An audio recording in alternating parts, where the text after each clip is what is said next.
I'm all in.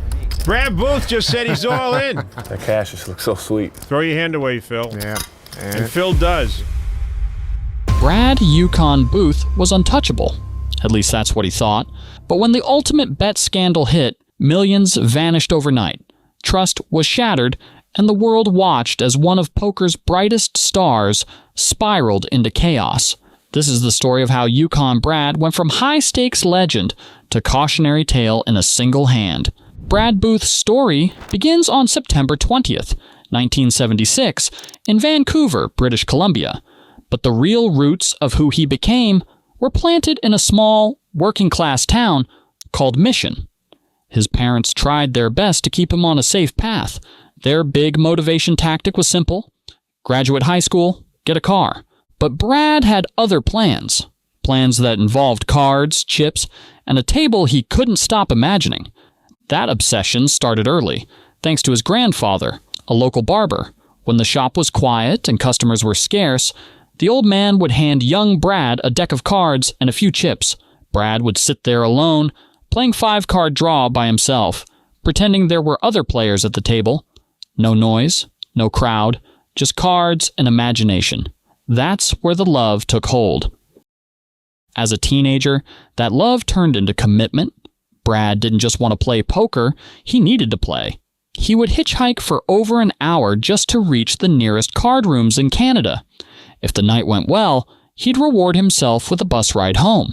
If it didn't, he'd stick his thumb out and wait on the side of the road. By 16, the classroom felt pointless to him. Brad dropped out of school and took a job at a local pizza shop. It wasn't rebellion for rebellion's sake. It was independence.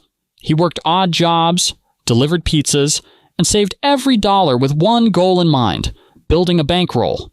After his shifts, while most people were winding down, Brad was just getting started. He'd head straight to private card rooms and grind low-stakes limit Holdem, buying into $4, $8 games with pizza money. Night after night, hand after hand, he was sharpening instincts that most people didn't even realize could be trained. At 19, Brad Booth still wasn't Yukon Brad. That name, and the life attached to it, came after a painful turning point. When his mother passed away, Brad left everything behind and headed north, deep into Canada's remote towns and rugged landscapes. It wasn't an escape as much as it was a reset. For nearly a decade, he drifted from place to place, playing poker wherever there was a seat and a deck. Back then, the games were modest. The biggest action in the entire country topped out at a $10, $20 pot limit Omaha game. But those tough, gritty games shaped him.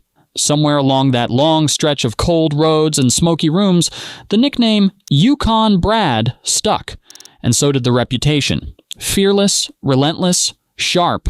By 27, he knew it was time. The wilderness chapter closed, and the bright lights of Las Vegas called. Poker wasn't a job to Brad, it was his entire existence. Some days, he played 3 hours, other days, 24. Cards were always in his hands, or on a screen, or waiting for him at a table. Brad's work ethic became legendary. Marathon sessions weren't special events, they were routine. One of his proudest moments came in 1998 at the Mirage, where he helped start what was believed to be the very first low-stakes, no-limit Hold'em game in Las Vegas. A simple $1, $2 game with a $100 buy-in. Brad sat in seat 1 and stayed there for 3 straight days. To him, a 1-hour session barely counted as poker. That grind paid off. By 2005, Brad stepped onto the professional tournament circuit and immediately made noise. A 12th place finish at a $5,000 World Series of Poker event earned him $17,000.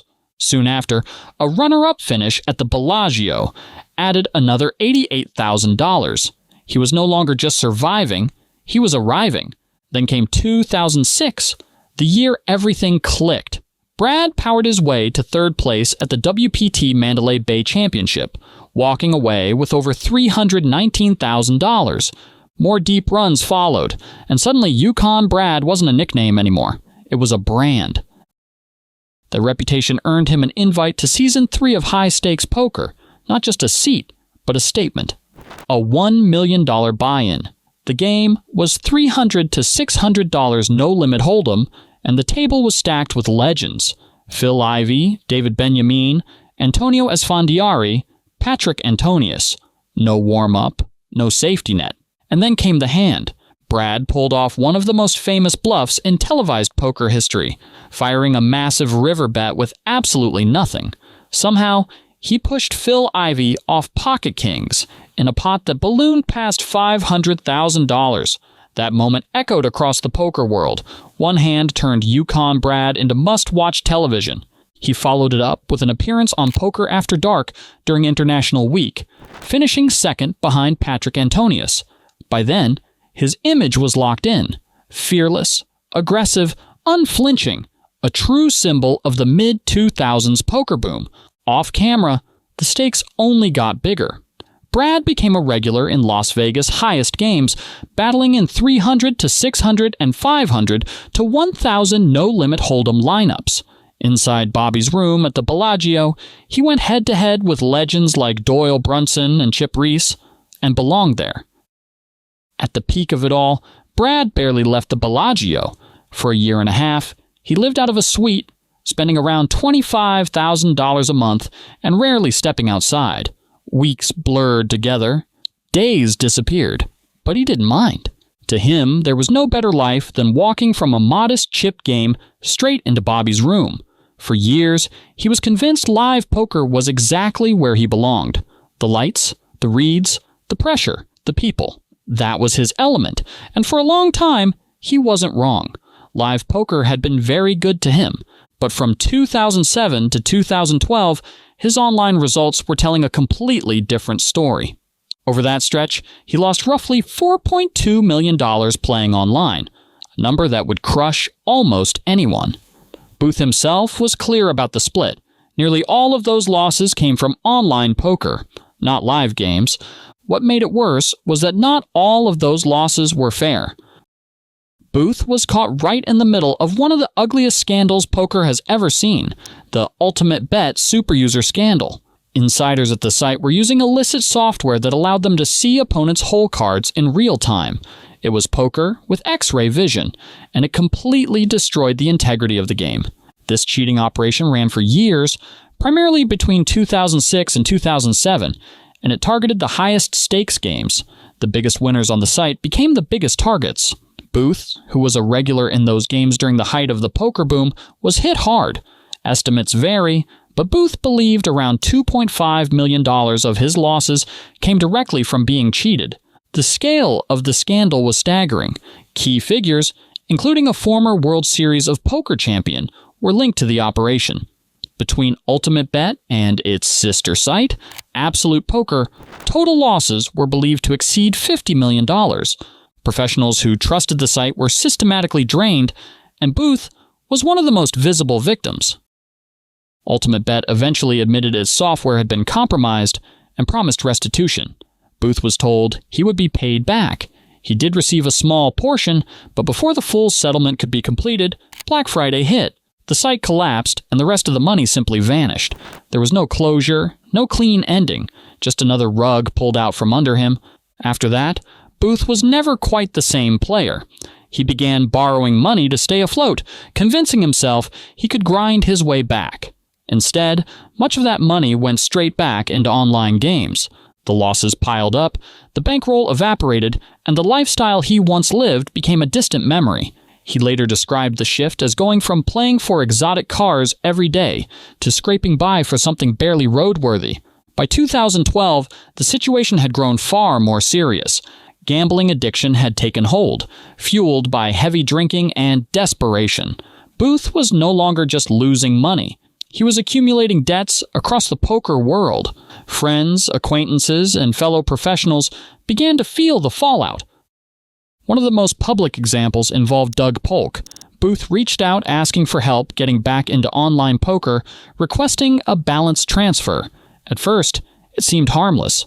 Booth still appeared active in live games, and an initial smaller amount was repaid quickly and in cash. That early success created a false sense of security. Then came the larger request. Booth asked for a significant loan, knowing full well he had no realistic way to repay it. When the two eventually met to discuss repayment, Booth admitted he was broke and deeply in debt. Instead of exploding, Polk tried to handle it calmly, proposing a plan based on communication and small payments. Booth made one payment shortly after. Then he disappeared.